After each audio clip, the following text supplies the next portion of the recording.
His compassion. Yung habag sa atin ni Lord. Grabe, ang ibig sabihin ng compassion ay sympathy, na may empathy, being thoughtful and kind to you. Okay?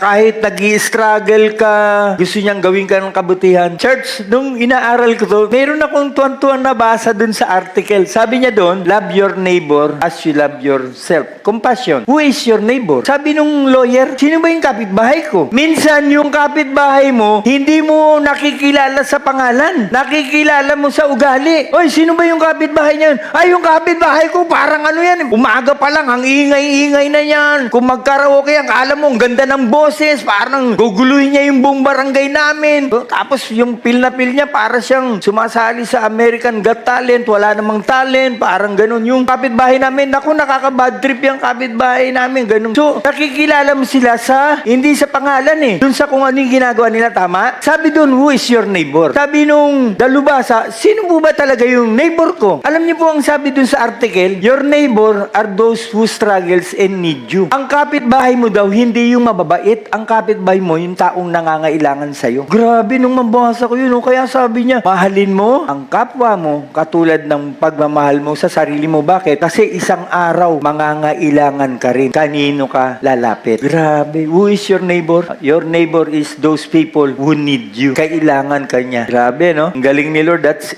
example of the extravagant grace of God.